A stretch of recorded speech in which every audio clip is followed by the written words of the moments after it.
네, 학생 여러분, 10주차의 강의를 연속 이어서 하겠습니다. 이거 오늘 제가 약속드린 것처럼 13장에 대한 부분을 말씀드려야 되고, 이제 거의 이제 미분의 응용편을 다루는 건데요. 그러기 전에 다시 한번 일변수와 이변수 사이의 어떤 대응 관계, 딕셔너리를 잠깐 살펴보겠어요. 그래서 이제 미분이 이제 일변수에서는 f 프라임이라면은 그에 대응되는 그 다변수에서의 그 상응하는 미분은 뭐였어요? 이제 편미분이었죠. fx와 fy 우리가 동시에 이제 생각을 해야 되는 거죠, 그죠? 여러분이 생각하실 때 이제 그 f 프라임 x dx가 그죠? 요게 이제 그 중요한 거였다면은 여기서는 이제 전미분이 그죠? 이게 이제 df였잖아요, 그죠? 이제 dg라고 하는 거 z equal fxy일 때, 예. dg라고 하는 것은 뭐였어요? 예. f sub x의 dx 플러스 f sub y의 dy였어요. 그래서 여기서는 f 프라임에 해당하는 것이 fx와 fy를 동시에 우리가 고려를 해야 된다. 그 말인즉슨 우리가 그레디언트 f를 기울기 벡터를 우리가 생각하는 것이 바로 미분에 해당하는 것이다. 이걸 알 수 있고요. 그래서 f 프라임 x0에서 0이다. 우리가 어떤 그 f 프라임이 제로가 되는 이런 점들을 뭐라고 불렀어요? 이런 점들을 임계점이라고 불렀죠. 임계점이라는 거, 임계점이다. 임계점이라고 하는 것은 양쪽에서 임계점이라고 하는 것이 뭐가 되겠어요? 결국은 여기서는 일변수에서는 f 프라임 0가 임계점이면 다변수에서는 이 f 프라임에 해당하는 게 그레디언트였으니까 그레디언트 p0가 제로다. 이 말인즉슨 우리가 두 개의 방정식을 풀어야 되는 거죠. f sub x p0가 0이고 f sub y의 p0가 0이다. 이 두 개의 방정식을 풀어야 되겠다. 조건이 하나 늘어난 거죠. 그 다음에 일변수 함수의 접선은 다변수 함수로 가게 되면 바로 접평면에 해당한다. 접평면에 해당하고 그죠? 그래서 접선을 결정하는 것은 접선의 한 점과 방향 벡터, 접선의 기울기 이런 거였다면 다변수에서는 이제 접평면에 해당하니까 어때요? 그 점과 접평면의 수직인 벡터 그것이 이제 중요한 것이었죠. 그래서 노멀 벡터가 중요한 것이었고, 그 다음에 이제 또 우리가 필요한 것이 이제 그 극대 극소를 판정하기 위해서 우리가 이게 미분 판정법, 2차 미분 판정법이라고 그래서 이제 두 번 미분한 것까지를 봤었죠. 그래서 임계점에서 두 번 미분한 것의 부호를 봐서 이제 결정했습니다. 그럼 여기서 이제 떠오르는 의문은 뭐냐면, 그렇다면 세컨 미분에 해당하는 것은 무엇일까요? 세컨 미분에 해당하는 것이 다변수에서는 뭐에 해당할까요? 세컨 미분으로 가게 되면 이제 우리가 f sub xx와 f sub xy, f sub yx, f sub yy를 동시에 고려해야 되는데, 여러분이 테일러 정리를 이제 생각을 해보시면 테일러 정리에서 f 프라임과 f 더블 프라임이 결과적으로 보면 x의 개수 그 다음에 x 제곱의 개수였죠. 그렇기 때문에 이 f의 뭐라고요? f 프라임의 이 그것의 이제 우리가 이제 다변수에서의 테일러 정리를 사실 테일러 전개를 생각을 해서 그것을 바로 f 프라임에 해당하는 것은 결국은 2차식 즉 x와 y에 관한 2차 다항식들의 개수가 바로 이제 그 우리가 생각하는 이계 편미분에 해당해야 되는 것들이죠. 그래서 생각을 해보시면 사실은 이제 fxx와 이것이 x 제곱의 그게 이제 개수가 되는 거고요. 그 다음에 어떤 점에서 b0에서 그 다음에 fxy는 즉 xy 다항식의 개수가 되는 거고요. 그 다음에 fy의 x는 yx 폴리노미얼. 근데 yx나 xy나 같죠? 그 다음에 fyy에 p0 대입한 것이 y 스퀘어의 개수가 돼야 되는. 그래서 요게 이제 2차식에서의 테일러 전개에 해당합니다. 그래서 2차식에서의 테일러 전개에 해당하기 때문에 요 부분이 바로 이게 편도함수에 대응돼야 되는데, 이것을 잘 보시면 이것은 이제 사실은 뭐의 내적이냐면 바로 이것을 우리가 어떻게 표현할 수 있냐면 이렇게 행렬로 표현할 수가 있고요.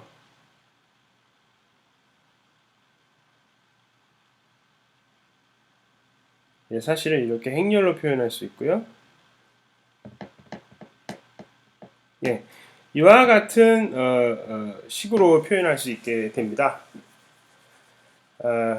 그래서 결국은 이렇게 보시면 이게 이제 이 식이 두 개가 들어갔기 때문에 이쪽이 바로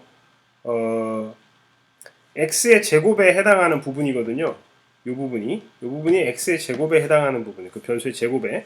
따라서 이 행렬이 바로 그 f 더블 프라임에 해당하는 행렬이다. 해당하는 다변수에서의 그 상응하는 세컨 더블 프라임에 해당하는 것이다. 이렇게 우리가 생각을 할 수 있고, 그 다음에 f 더블 프라임의 이것의 f 더블 프라임의 그것이 부호를 생각을 한다고 그랬어요. 그 이쪽에서 왼쪽에서 일변수에서는 부호만 생각을 하면, 그러니까 양수냐 음수냐 이거 생각하는데, 마찬가지로 그러면 그 아까 말씀드린 것처럼 이 행렬 2x2 행렬이 솔직히 요 f 더블 프라임에 해당하는 다변수 버전이라고 그랬잖아요. 그럼 요것이 양수냐 음수냐, 그래서 행렬이 양수냐 음수냐 이런 얘기를 해야 되는 것이고, 행렬이 양수냐 음수냐 이 부분에 대해서는 이제 행렬이 양수면 극소, 행렬이 음수면 극대 이렇게 얘기하고, 또 부호를 결정할 수 없다면 그것을 우리가 뭐라고 얘기하냐면 이제 그 극값을 판정할 수 없다 이렇게 이야기합니다. 그래서 그러면 이제 이것이 양부호 행렬이냐 아니면은 음부호 행렬이냐, 행렬이 이제 양수냐 음수냐 이런 부분에 대해서는 이것은 이제 숫자가 아니기 때문에 이게 무슨 의미인가를 우리가 풀어서 이야기를 해야 되는데, 결국 책에서 정리하는 것은, 그러니까 요 부분이 양수냐 이것을 이제 정의를 하기를, 이 부분이 양수다.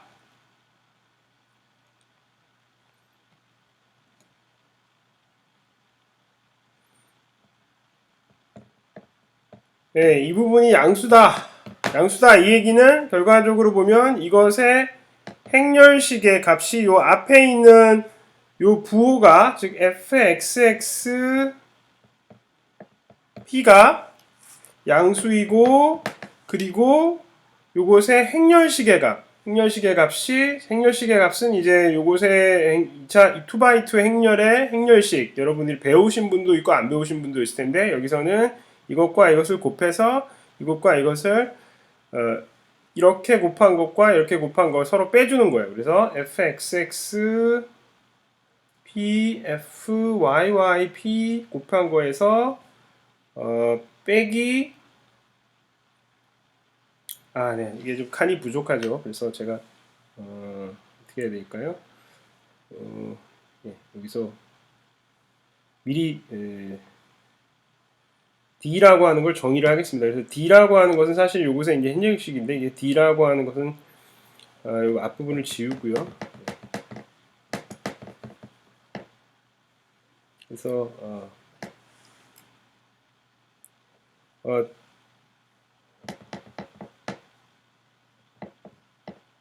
네, 이 D라고 하는 것은 fx의 fyy의 제곱, 요걸 곱한 거에서 fxy, f의 yx를 곱한 거를 빼주는 건데, 사실은 우리가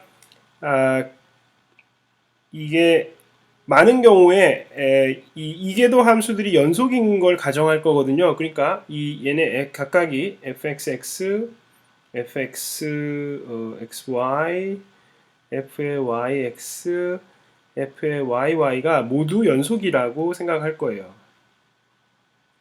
많은 경우에 이렇게 생각을 하거든요.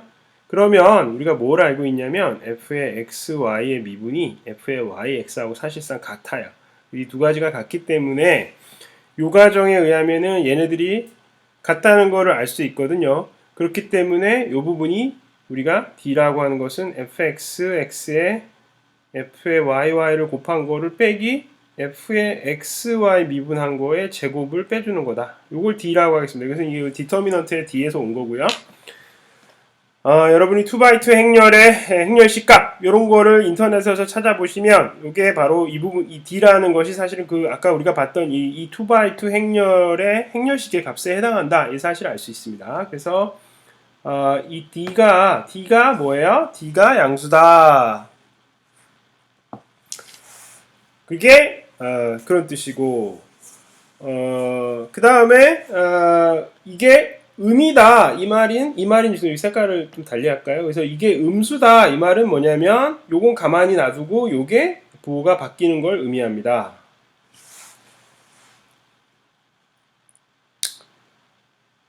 아시겠죠? 네, 무슨 말 뜻인지 아실 거예요. 그래서 이게 이제 그런 거고 그 다음에 판정 불가 이게 부호를 알 수 없는 경우에 그러니까 디터미넌트가 음수면 이게 D가 음수인 경우가 이제 남았잖아요. D가 양수인 경우에는 이제 했고 D가 음수라면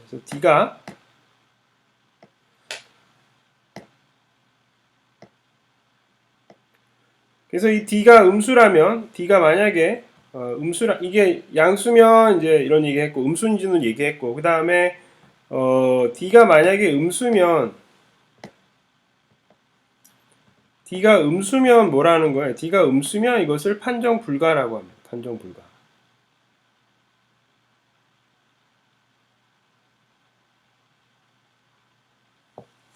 네. 자, 이것을 판정 불가라고 합니다. D가 음수인 경우 판정 불가. 이 D라는 것은 아까도 말씀드린 것처럼 디터미넌트, 결정식이다.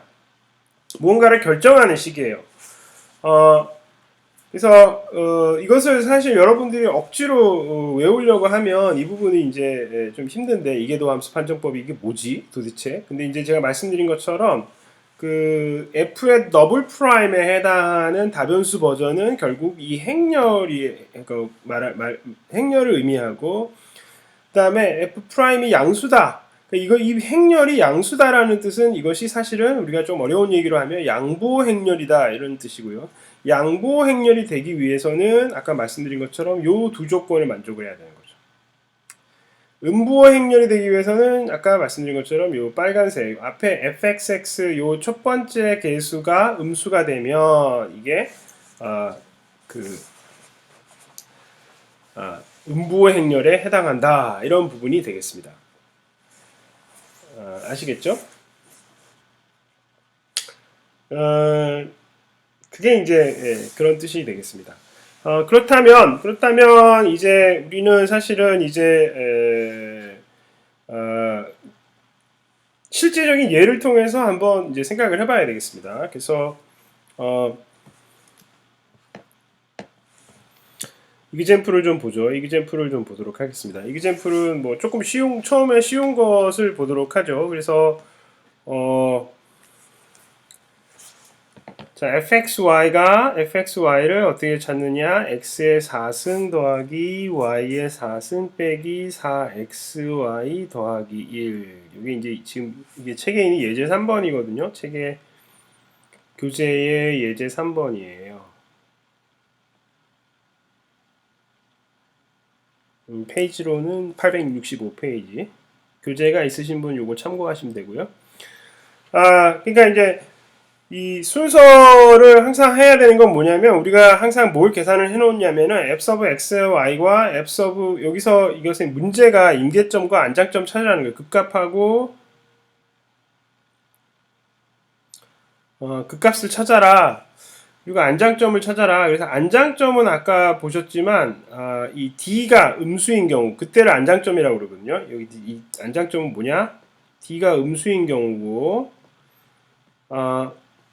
대표적인 경우가 그러니까 스탠다드한 이그젬플이 항상 뭐냐면은 우리가 그때 하이퍼볼릭 파라볼라 그러니까 쌍곡포물면 여러분 시험에서 나왔죠? 쌍곡포물면에 해당하는 거예요. x제곱 마이너스 y제곱 그때의 원점이 바로 안장점이에요. 오케이? 그러니까 무슨 얘기냐면은 안장이 이렇게 생긴 거예요. 안장이 말안장이 말 등이고요. 말 안장이 이렇게 그죠? 여기가 말 안장점이에요. 그죠? 이게 말 등이라고 하고요. 이게 말을 생각하시면 그죠? 예. 이게 안장이 이렇게 말 등에 놓으니까 말 등하고 안장이 놓는 그 선, 이 교차하는 요 지점, 요거를 안장점이라고 해요. 새들 포인트라고 그러는데,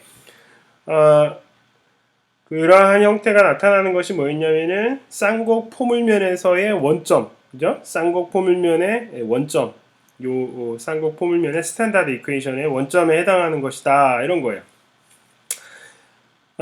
그래서 이런 부분들을 이제 찾으라는 거고 우리가 항상 계산해야 되는 건 뭐냐면 편미분을 항상 먼저 계산하는 거죠. 그래서 fx, f 서브 x는 뭐예요? f 서브 x는 시간관계상 미리 쓰겠습니다. 4의 x 3승 빼기 4y f 서브 y는 4의 y 3승 빼기 4의 x 시간관계상 이 계산을 제가 먼저 썼습니다. 여러분들은 직접 계산하시면 되고요. 역시 마찬가지로 그 다음에는 뭘 해야 되냐면은 f 서브 xx를 계산해야 되겠죠. 요걸 x에 대해서 미분하면 12의 x제곱. 그 다음에 f x에 y를 하게 되면은 마이너스 4가 되죠, 그죠? 뭐 이거는 안 봐도 뻔하지만 마이너스 y에 x를 해도 마이너스 4가 될 겁니다. 그 다음에 f의 y는 12의 y 스퀘어. 자, 항상 이런 그 극값이나 안장점 찾아라 이런 문제 만나면은 뭐 생각할 필요 없습니다. 무조건 f 서브 x와 f 서브 y 그 다음에 f 서브 xx, f 서브 xy, f 서브 yy를 무조건 지계적으로 계산을 하세요. 자, 그 다음에 이 부분이 0이고 이 부분이 0인 게 뭐예요? 임계점이죠. 그러니까 fx도 0 돼야 되고 f 서브 y도 0 돼야 되니까 이게 임계점이에요. 그러면 뭐예요? 이 방정식을 연립해서 풀어야 되거든요. 연립 방정식을 풀어야 되고 그 얘기인즉슨 y를 소거해서 풀면 될 것인데 여기서는 x하고 y가 동시에 나타났기 때문에 여러분들이 보시면 x는 y 3승이다. 그래서 x 대신에 y 3승 집어넣게 되면은 x의 9승 빼기 x가 0이다. 그렇게 되니까 실근을 우리가 알 수 있는 거죠. 실근은 그러니까 지금 보면 x는 y 3승 이렇게 되니까 또 y는 x 3승 그래서 y는 x 3승 대신 여기다 집어넣으면은 x는 x의 9승이 되죠. 그래서 x는 x의 9승이 되고 뭐 이 얘기는 x는 0, 1, 마이너스 1 이렇게 세 점이 실근으로 나오고 그죠? 실근에 대해서 y도 0, 1, 마이너스 1 이렇게 나옵니다. 그러니까 1,1 그래서 점은 0,0, 1,1 마이너스 1, 마이너스 1 요 세 개의 점이 그래서 후보가 그래서 0,0, 1,1 마이너스 1, 마이너스 1 요게 바로 세 가지 점이죠. 그래서 이 세 점이 임계점이 되고요. 그 점마다 이제 뭘 해야 되냐면 우리가 아까 이 양보행렬이냐 아니냐 이걸 결정해야 되는 거죠. 양보행렬이냐 아니냐. 그러니까 f의 xx 그러니까 디터미넌트 값을 계산을 하면은 디터미넌트는 d라고 하는 것은 f 서브 xx에다가 f 서브 y를 곱해서 f 서브 xy에다가 제곱한 거였어요. 물론 뭐 여기다가 p를 대입해야 되겠죠. p를 대입해서 계산하는 거죠. 예. 그러면 0,0에서는 어떤 일이 벌어지냐면 0,0에서는 이것들이 다 0,0되고 요건 마이너스 4죠. 그러니까 이 경우는 이게 0되고 이게 마이너스 4예요. 그죠? p가 0,0일 때는 d는 음수가 되죠. 그죠? d는 음수가 된다. 그러니까 이게 안장점이에요. 그 다음에 1,1에서는 어떻게 됩니까? p가 1,1일 때는 뭐야? f의 xx에 p가 12가 되고 P의 F의 YY도 12가 되죠. 그 다음에 F의 XY는 항상 우리가 마이너스 4로 고정이 돼 있었어요. 그러니까 144 곱하기 144 하게 되면 144 빼기 16의 제곱이니까 무조건 양수가 되겠죠. 이 경우는 128이 돼서 무조건 D가 양수다. 이 말은 D의 1,1이 항상 양수고 D의 마이너스 1,1도 똑같죠. 이 마이너스 1,1도 양수다. 그리고 fxx의 1,1이나 fxx의 마이너스 1,1이 모두 마이너스 1,1이 여기다 다 양수가 되죠. 그래서 부호는 양수인 것밖에 없다. 즉 극소밖에 존재하지 않는다 이 말이죠. 극소밖에 없고 극대는 없다. 그래서 극소가 존재한다. 극소만 존재하고 안장점이 하나 있고 이렇게 해서 임계점들을 분류를 한 거죠. 자, 이와 같이 계산을 해주시면 됩니다. 그죠? 때 경우에 따라서는 여러분들이 그 양보 행렬에 대한 부분들을 조건을 기억을 못할 수도 있거든요. 그래서 시험 문제에서는 제가 그 이계도함수 판정법이라고 하는 이 어떻게 하면은 이 더블 프라임에 해당하는 것이 양보 행렬인지 그 조건에 대해서는 뭐라고요? 이 책에 이 테이블을 붙여가지고 제가 여러분들한테 제시를 할 수도 있어요. 그래서 이 조건을 외워야 되는 거 너무 걱정하지 마시고 연습 문제를 풀어서 이 조건을 식을 이용을 해서 어떻게 극대와 극소와 안장점을 판별하는지 이 연습만 꼭 하시고 이 조건을 물론 연습 문제를 굉장히 여러 번 많이 풀다 보면 조건이 자연스럽게 외워지겠죠. 그렇지만 지금 시간이 지나면 이제 조건이 뭐였더라 헷갈리실 거예요. 왜냐하면 한 번 보고는 그 다음번에 보면 헷갈릴 수 있거든요. 그래서 제가 이제 제시 드리는 거는 그래 그게 양보 행렬이 어떤 이 행렬 우리네 어떤 교수님이 행렬을 생각을 했었고 그게 양보 행렬이 돼야 되더라. 그 행렬이 양수가 돼야 된다는 거는 양부호 행렬의 의미를 말하는 거구나. 그렇게 이해를 하시면 되고 그것이 이 다변수의 테일러 전개라는 부분에서 오는 것이구나. 이런 것까지를 여러분들이 아실 수 있으면 좋겠어요.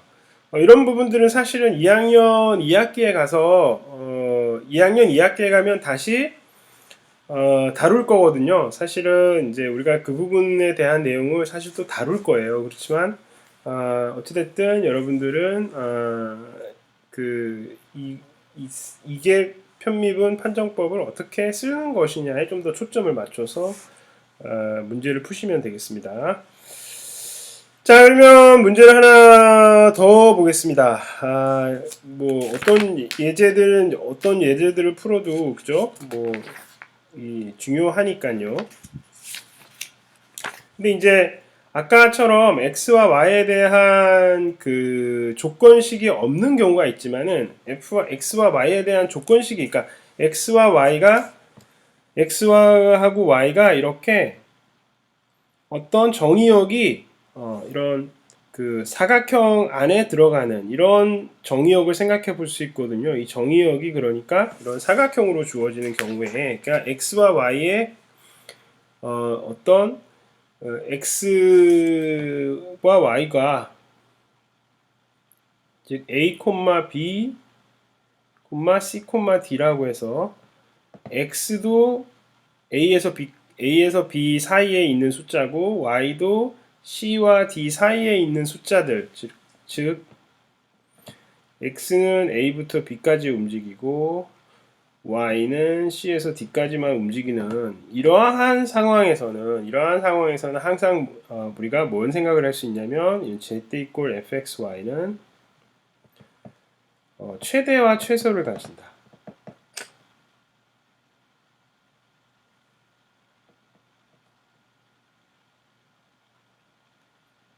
이게 이제 중요한 사실이 되겠습니다. 아시겠죠? 이게 이제 중요한 사실이고, 이제 결국은 구간에 해당하는 것이 박스로 바뀌었죠. 구간에 해당하는 것이 박스로 바뀌었어요. 그러니까 우리가 폐구간에서 항상 함수가 일변수에서는 폐구간에서 일변수 함수가 최대와 최소를 가진다. 이 정리가 있었다면 이제 다변수에서는 박스나 아니면은 그 정육면체에서 그죠? x, y, z라면 정육면체 그러니까 직육면체에서 제한을 시켰을 때 함수를 그것을 정의역으로 가질 때는 우리가 최대와 최소를 가진다 이렇게 이야기를 할 수가 있거든요. 그러니까 근데 이것이 꼭 직육면체가 아니더라도 사실은 상관이 없어요. 뭐 사실은 이제 이렇게 생긴 원이나 직육면체 안에 들어갈 수 있는 모든 영역, 그 말하자면은 어떻게 D가 어떤 직육면 이 박스 안에 들어갈 수 있으면 어떤 D가 박스 안에 들어가면서 이것이 사실은 폐집합이라는 얘기를 해야 되는데요. 네. 이 폐집합이라는 이야기는 조금 어려운 이야기거든요. 그래서 우선은 우리가 간단한 경우만 생각을 할 거예요. 이런 박스인 경우만 항상 생각을 하겠습니다. 박스인 경우만 생각을 하고 2학년 2학기에 가면 이것이 이제 폐집합인 경우에 왜 폐집합인 경우를 생각해도 되는지에 대한 얘기를 조금 언급을 하도록 하겠습니다. 그래서 우리의 경우 많은 경우에는 x와 y의 제약 조건이 가해진다. 각각이 어떤 구간에서만 움직이도록 여기서 x도 y도 구간에서 움직이고 x도 구간에서만 움직일 때 그러면 정의역이 이런 식으로 제한이 가해지면 뭐라고요? 그 z equal fxy라고 있는 이 함수는 극대 극소를 가질 뿐만 아니라 그 극대와 극소뿐만 아니라 최대와 최소를 가지는데 극대 극소점이 만약에 이 P라는 점에서 Q라는 점에서 극대 극소를 가진다고 하더라도 이 경계에서 최대를 가질 수도 있고 최소를 또 가질 수도 있습니다. 네, 이것은 마치 옛날에 일변수 함수에서 그죠? 우리가 이렇게 생긴 함수를 봤을 때 이 구간에서 보시면 얘도 극대고 얘도 극소지만 최대와 최소는 양 끝점에서 발생한다는 걸 알 수 있잖아요. 그래서 마찬가지로 극대와 극소가 비록 극대와 극소가 항상 최대와 최소가 되는 것은 아니다 라는 사실에 유념하셔서 항상 경계에서 최대와 최소가 나타날 수 있다. 이 사실을 꼭 머릿속에 넣어야 되겠습니다. 그래서 최대와 최소는 항상 경계에서도 생길 수 있다. 이런 부분에 대해서 우리가 항상 이제 염두에 둬야 되는 것이죠. 그러면 이제 예제 7번을 한번 보도록 하겠습니다. 예제 7번. 예제 7번을 보게 되면 예제 7번은 이제 이 사각형 x 이꼴 0에서 3 x는 0에서 3까지 움직이고 y는 0에서 2까지 움직일 때 이때 fxy는 x제곱 빼기 2xy 더하기 2y 이렇게 주어진 함수의 최대와 최소를 찾아라.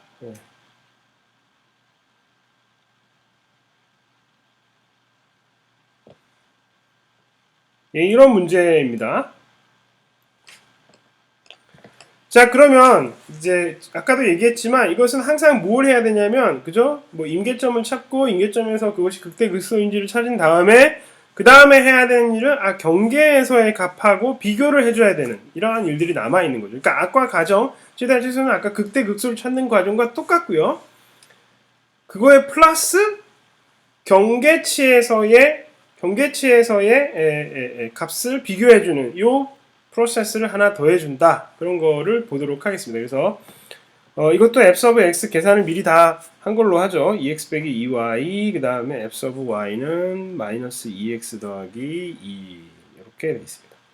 그래서 요거 해주면 우리가 여기서는 유일한 인계점이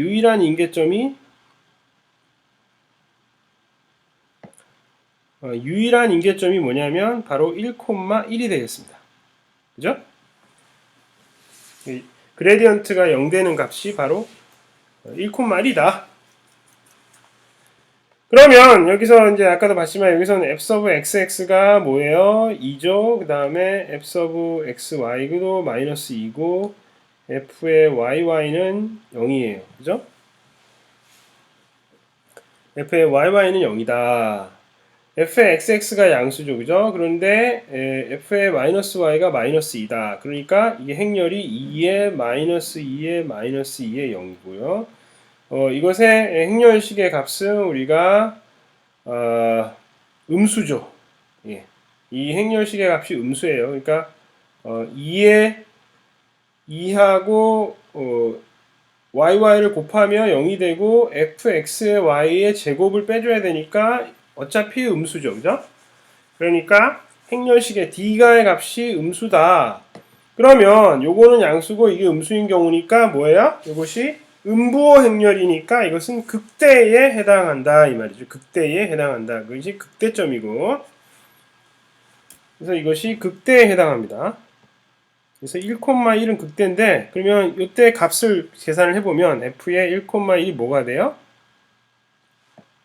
아까 뭐였죠? fxy가 x제곱 빼기 2xy 더하기 2y였죠. 그러니까 이것은 f의 1,1을 넣게 되면은 바로 1이 됩니다. 보시면 아시겠지만 이건 좀 아니죠. 그죠? 왜냐하면 이 1이라고 하는 게 최대가 될까요? 아니죠. 왜냐하면 fxy를 생각해 보시면 x제곱 더하기 x 빼기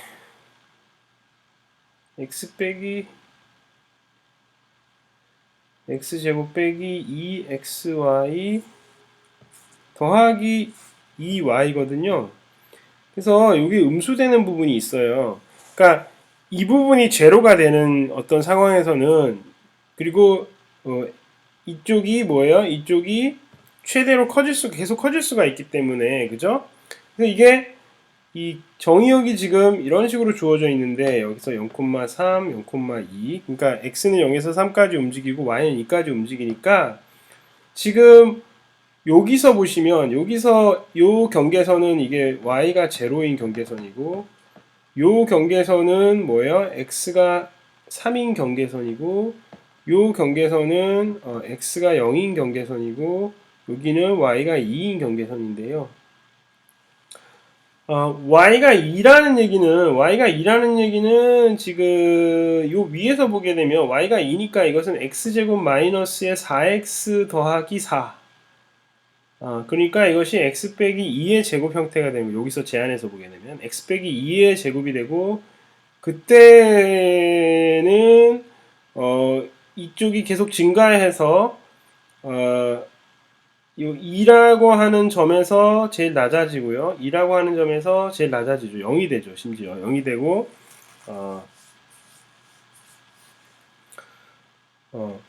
여기서 0이 되는 걸 알 수 있고 그 다음에 여기서 0에서 제일 큰 값이 나온다. 0에서 그러니까 여기서는 이 fxy가 뭐가 되냐면 y가 2일 때는 x제곱 마이너스 4x 더하기 4가 된다고 말씀드렸고 이것이 x 빼기 2의 제곱인 형태니까요.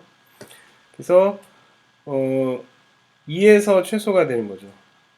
2에서 최소가 되고 0에서 최대가 되는데 그게 그때 값이 4다 이런 걸 알 수 있고 그 다음에 y가 제로인 상황에서는 이 부분이 다 0이 되니까 이것이 x의 제곱 fx, y가 x의 제곱이라는 함수죠. 그러니까 여기서부터 쭉 커지는 거예요. 그죠?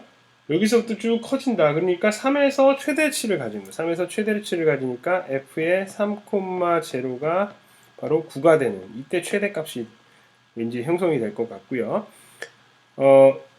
그 다음에 여기에 제한하게 되면 x가 0이니까 x가 0이면 이게 y가 되죠. 그죠? y가 되고 y는 최대가 될 때 여기가 4가 되는 거예요. 그죠? 여기서 이 직선이 이런 식으로 올라가니까 여기가 4가 되는 거고 그 다음에 여기서 x가 3일 때는 6 빼기 6y 더하기 2y 해서 9 빼기 4y가 되니까 y가 2일 때 1이고 이게 점점 좀 작아지면서 여기서 0이 될 때 9가 되는 거죠. 그래서 생각해 보시면 이게 fxy는 어쨌든 0이 될 때 이게 이때 보면 0이 될 때 가장 작은 값이 된다. 그래서 여기서 최소가 발생한다는 걸 알 수 있습니다. 그래서 f의 2,2가 됐을 때 이때 0인데 이것이 최소다. 그리고 이것이 최대다. 그래서 이 경계치에서 함수를 분석해서 우리가 최소값이 0이다 이런 것을 알아낼 수 있었죠. 그러니까 항상 그 이쪽 경계치에서 어떤 일이 일어나는지 분석하는 작업이 필요한 거죠. 여기서는 이 극대가 최대가 될 수 없는 상황이 벌어졌고 경계에서 최대와 최소가 일어난다는 것까지 예로 살펴보았습니다. 사실 여러분들의 이계 편미분 그 하는 이그젠플을 조금 더 사실 보여드리고 싶은데 그런 거에 이제 좀 그 부분에 대해서는 예, 강의 시간이 지금 좀 초과했죠. 벌써 35분이 넘어섰기 때문에 조금 짧은 그 동영상을 하나 더 제가 추가를 해서 연습 문제 부분을 조금 더 자세히 설명을 하도록 하겠습니다. 그래서 10월 첫째, 그러니까 10월 첫째 주, 11월 첫째 주 강의는 아마 동영상이 4개로 구성되었을 것 같아요. 예, 하여튼 수고하셨고 그 이그젠플 좀 더 많은 이그젠플을 다음번 제가 녹화한 강의에서 여러분들하고 다시 한번 살펴보겠습니다.